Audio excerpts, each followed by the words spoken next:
Material Differences, Chapter 6, Part 2, The Weight of Doing Good.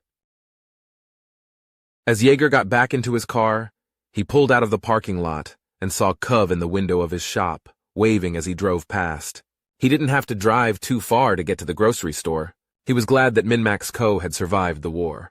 Then again, their big selling point was that the employees owned it, so that likely helped bring them back to try and rebuild. It was certainly different to walk into a market these days, though.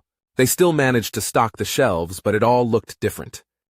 It wasn't just that numerous brands had folded during the war, but also those that remained had to significantly change production and marketing. Just about everything now came in far more simplistic packaging. There would still be a logo or emblem here or there, but nothing like it used to be. There were also the security guards. Only stores in bad areas used to have one or maybe two guys to watch the registers, but now they actually had more to wander the store. They were all nice and smiling and wore uniforms far more similar to those of regular employees, but that didn't change the fact that they had stunners on their belts. Just another reminder that life was improving but not the same. Veggies were easy for Jaeger to get with his garden. Holisa had plenty of chicken and eggs on her ranch, and he could get milk from Barris, but there were some things that he just couldn't get out at the compound. So he was mostly here to stock up on meat, and more meat.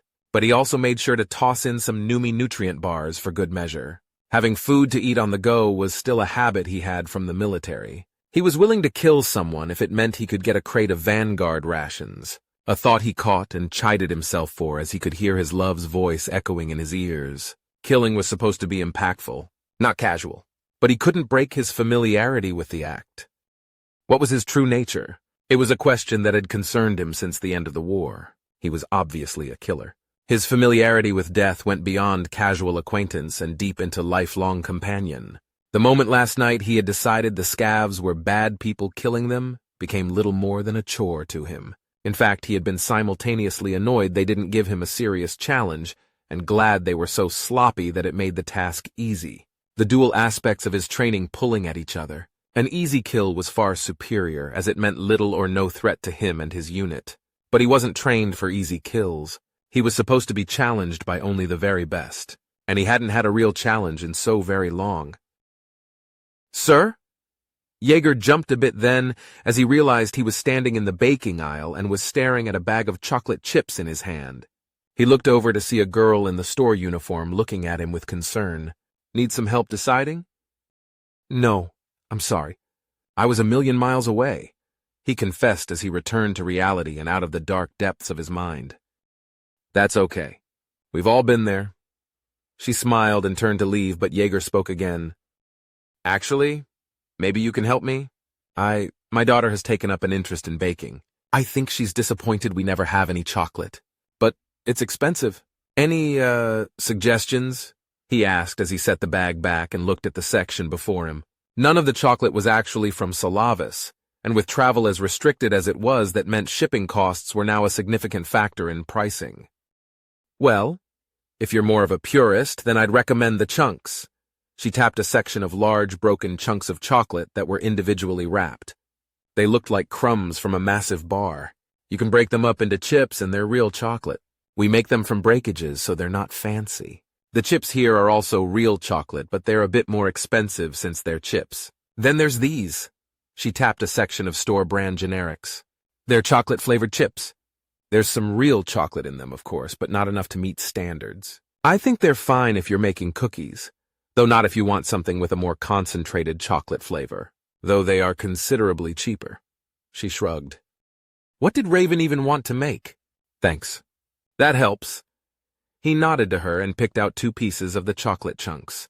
Hopefully he could turn them into whatever she'd want to try baking with. Hopefully she didn't try and poison him and Max again. Checking his cart, he quickly swung by the bulk spice section he loaded up on the stuff he couldn't get locally, and finally went to check out. He'd bought enough meat to get one of their complimentary ice chests, which would help keep it all cool for the drive home. Once he was out in the parking lot again and loading up the hatchback, a sign caught his eye. Across the street from the market was something he hadn't seen in a long, long time. "No way," he muttered softly, and then quickly finished stuffing the ice chest with meat and sealing it shut before returning the cart to a corral. Then he locked the hatchback and crossed the street before walking down and stepping into the store. He stood just inside, slowly looking around in wonder. How long had it been since he'd seen a store like this? He certainly hadn't been inside one since the week before shipping out. That long? His shoulders sagged a moment as he thought of the vast gulf of time that separates him from this moment and that. Oh, I'm sorry, sir, but we're not actually open yet. Yeager turned then to see a girl, a young lady he mentally corrected behind the counter. All around him was 8 Bitty Bunny and her friends, the most popular children's stuffed animal line on Earth, and most of the extended human territories before the war. Beyond stuffed animals, actually. He saw all the various bits of merchandise around him, and he quickly approached the woman as he pulled what scrip he had left from his pockets and set it all on the counter. I'm really sorry. I just saw this place and I haven't seen it in a very, very long time. Before the war, even, he explained.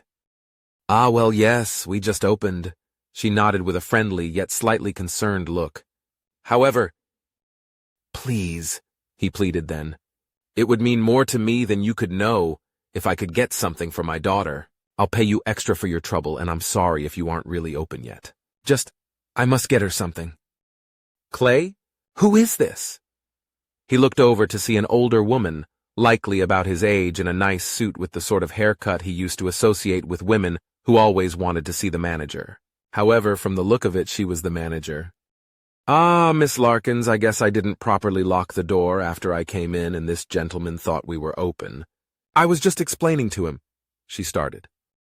Well, get out of here. None of this is for sale, the woman said before letting her employee finish. Instead, she walked up and made a dismissive waving gesture towards Yeager. This merchandise is all for esteemed members of civilized society. Look, I'm sorry you aren't open. I didn't realize it. If you let me know when you actually open, I can come back, Yeager explained. I didn't mean to cause a fuss. That's hardly the issue. All of these goods are already spoken for by parents who actually love their children enough to live in the city and not out in the wilderness, which is obviously the case if you haven't heard that we sold out of pre-orders months ago.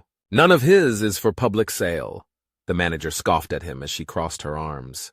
Besides, that pitiful bit of money you have isn't nearly enough for any of our fine quality luxury items. Well, Yeager frowned and looked around the store at all the items on the shelves. If it's a matter of money, I've got more salvage in the car I can... We are not interested in junk brought in from the wretched wastes outside of civilized control, the woman spat back. We have no interest in letting a dirty scav diminish our brand value in the eyes of our exclusive clientele by letting whatever filthy, grubby-fingered gutter rat he calls offspring have any of this. Now leave before I call the cops. Yeager clenched his fists for a moment as the woman drew herself up to her full height as if that would intimidate him, punched to the throat to limit her ability to scream, sweep her legs and bring his hand down against her head. He could drive the corner of the counter into the side of her skull with enough force to... He closed his eyes and then let the anger wash out of him. He took a slow breath and opened his eyes once more before collecting the money he had laid out on the counter. After tucking it away, he extended his hand to the young lady behind the counter. Please allow me to apologize, he started. I interrupted you earlier and should have let you finish. I want to thank you for being so kind and understanding earlier. You've been a great help, miss. He trailed off as she reached out to shake his hand. Call me Clay. She smiled at him as he nodded and shook her hand. Clay, thank you. My name is Yeager. I hope to return another time to get my daughter something, and I hope you're here then, too. You have a lovely day. He smiled for a moment and then turned to leave without addressing the manager in any way. His reward was to see her scowl from the corner of his eye as she left. He knew people like her. They wanted him to be angry, to rant and rave while they got to use their limited power like a tyrant. Well, he didn't play that game. He was bitterly disappointed he couldn't buy something, but he'd be back. Excuse me, Mr. Yeager? He stopped in the street and turned to see Clay jogging towards him with a small figure in one hand. I wish Miss Larkins was more nice about it, but she is correct. Everything we have is pre-ordered. There's a big opening tonight. But, here. She held out a small Bitty Bunny figure for him. The employees each got a few small promotionals. Oh, thank you, but that's yours. I can't. He began to protest, but the girl smiled and waved it at him again. It's fine. I already have some, and you obviously care about your daughter, so I think it's only fair that you can get her something. It's not your fault you didn't know. She held it out for him still, and he began to reach into his pockets. Can I pay you? He asked, but she shook her head. No. Unfortunately, I think that Miss Larkins doesn't follow the heart of the brand. Bitty Bunny is all about sharing love and kindness, so if she won't, then I will. So if you want to repay me, then do so with love and kindness to others. And maybe complain to corporate? That might help. She smiled, and Yeager laughed a little, even as he felt his eyes grow a little moist at her gesture. Raven would definitely be loved by the rest of society one of these days. Between Clay and the Shake-It-Out kid and even the cop earlier, he had hope for the future. Thank you. Thank you, he repeated as he took the small stuffed animal from her. Are you sure I can't pay you? He asked, to which she shook her head. Can't let you off that easy. Gotta hold you to doing nice things. She smiled, and he smirked once more. You have a nice day too, Mr. Yeager, she said with a little wave and walked back into the store. Yeager just looked at the stuffed animal in his hands. So soft. A different style than what he remembered Bitty Bunny having, but obviously similar. Would Raven even want it? The sudden thought filled him with dread. She was 12. Would she find this to be lame and uncool? There was a loud honk as he jumped a bit and looked to his side to see a car in the road. Get out of the road, idiot! The driver shouted as Yeager stepped out of the street. The car drove past him in a hurry then, as the driver made a gesture Yeager wasn't familiar with, but was positive meant something rude. After that touching moment, reality reasserted itself and brought him right back down. With a sigh, he walked back to his car. Should he give it to her? Would she hate it? Once more he was filled with anxiety, but he forced himself to calm down and drive back over to Cub's store. Once parked, he sat in the car and stared at the toy while chewing on his cheek for a few minutes before finally grabbing it and heading inside. Cub was at the register and smiled as he saw Yeager head inside. Dad! I got it working! Raven stepped out from the beads with the tablet in hand. She was even faster than he'd figured she would be. That's great. He smiled and ruffled up her color quills a moment. He sighed and then took a breath as she gave him a concerned look. As a kid, there was something I always wanted. I never got it. But I saw it today, and I figured you might like it. It's not big, or cool maybe, but He frowned as he realized he was rambling and didn't know what else to say while she looked up at him. Here, he finally said and handed her the stuffed animal. This is... Raven gasped out loud. Bitty Bunny Beats! She set the tablet on the counter and clutched the toy to her chest. He was so relieved she liked it, he gasped out as well. But then he frowned a little. Bitty Bunny Beats? He repeated. Beats. With a Z. Beats, Raven stressed. Yeah! I love her! And her whole cookie crew! Did you not know who she is? She looked confused once more. I just knew her as 8 Bitty Bunny, he confessed with a shrug. Oh yeah, that's her mom. This is Bitty Bunny Beats, she informed him with a big smile. I love her cartoons. They're the best. They're about sharing, caring, and cookies! She hugged the toy once more for a moment, and then looked up at him with surprise. Wait, you wanted a 8 Bitty Bunny doll as a kid? Behind her, Cub was watching Yeager with an amused look that told him he was about to be spreading this news around far and wide. Yeager coughed and began to blush then. Ah, yeah, well, there was a store at the edge of the stacks. It was less about it being specifically Bitty Bunny. The kids always looked so happy when they came out of there with toys and stuff. I just wanted one, he confessed with a blush until he saw Cub snickering. Then he glared at the Xeno. Well, thanks, Dad. Raven hugged his side as he reached down to hug her back for a moment. Any annoyance he felt at Cub melting away. Did she come with any cookies? Raven looked up while pressed against his side, which made him laugh. No, but I did get us some chocolate so we can make some when we get home. As he said that, Raven smiled wide and bounced back from him as she did a little victory dance. Today is the greatest day, she squealed. So far, Yeager added. Mask on, get your tablet, and meet me in the car. I wanted to talk to Cov a minute. Raven bounced on her feet a moment out of happiness, but did put her mask back on and head out of the store to leave Jaeger with Cov. Jaeger smiled as he watched Raven skip past the window into the parking lot.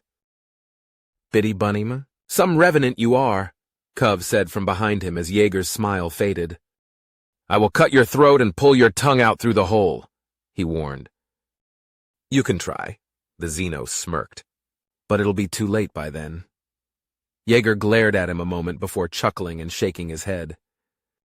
Yeah, that's a secret I can't conceal any longer, can I? But that's not important right now. His smile faded. I heard about the Draugr. Cov's smile disappeared then as well. I was wondering what took so long. Why didn't you tell me? Jaeger asked. Someone has been jamming the area. Cov shrugged. And I couldn't leave the store without an excuse. My cover is holding, but still not solid.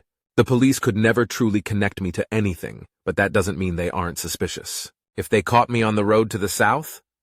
He shrugged, and Jaeger nodded. I found the Ravex jamming comms. That should be fixed tonight. As he said that, Cov nodded a moment and then froze. Should be? He asked. I spoke to them. They should have changed tasks for now. Jaeger tried to explain without explaining. They're alive? The Xeno asked with a frown. You spoke to them? They know a revenant is around? Why would you do that? It's a calculated risk. If we're right about the Draugr, then they'll need help, and if the revenant aren't seen as evil to the right people, that would be good for us. Jaeger defended himself. A risk you calculated for you, maybe. Not me. The Ravex blood price on my head is still very high, you know. Cov glared at Jaeger. Do you know where anyone is? Jaeger asked to try and push past it. Just you and Ham. He shrugged. No one else visits me anymore? He sounded a little hurt. Is it Barisi's cooking? Jaeger snorted. My kids yell too much? He asked next. We're not exactly social people, Cov. Jaeger sighed and shrugged. All right, I'll go visit Ham. See who I can find. If we need help, are you ready? Anything explosive you need. I got, Cov promised. I'm still the best there is. Let's just hope it's not like Narvel 7, Jaeger reminded him, but Cov laughed. Ah, that bomb did exactly what it was supposed to do, splattering you and the others in gore and guts. That was simply a happy and frankly quite hilarious accident. The Xeno smirked as Jaeger shot him a look. And if we need frontline help? He asked, but Cov just laughed and shook his head. Oh no. Blowing up women, children, and conscripts from a distance. That's more my style. He shrugged as Jaeger sighed. We're going to hell when we die for real, aren't we? He asked. My friend. Cov reached out to pat his shoulder. My people believe in a different hell, but hopefully they're close by so we can paddle across a lake of lava once or twice a month to visit each other. You know, between all the horrible torture, what with us being in hell and all that. Jaeger snorted and then frowned after a moment as he looked back at his friend. You think we might ever be able to do some good? Real good? Cov shook his head slowly. Only if the good we do involves killing people. That's all I'm good at. Yeah, me too. Jaeger sighed and nodded. All right. Hopefully I can bring Max and Raven both down for a visit. A proper visit once this is all over. Is it ever over? Cov asked, and Jaeger frowned as he thought it over. One can only hope. Cov stepped around the counter then as they hugged once more and kissed cheeks before doing the farewell dance. It was much more somber than the greeting dance, but it was still a dance which did make Jaeger smile a little. With that done, he headed for the door and to Raven waiting for him in the car, his thoughts full of the Draugr and what they might mean. If he was right about them, though, then he would have a chance to do some real good, because if he was right then, there would be killing soon, and plenty of it.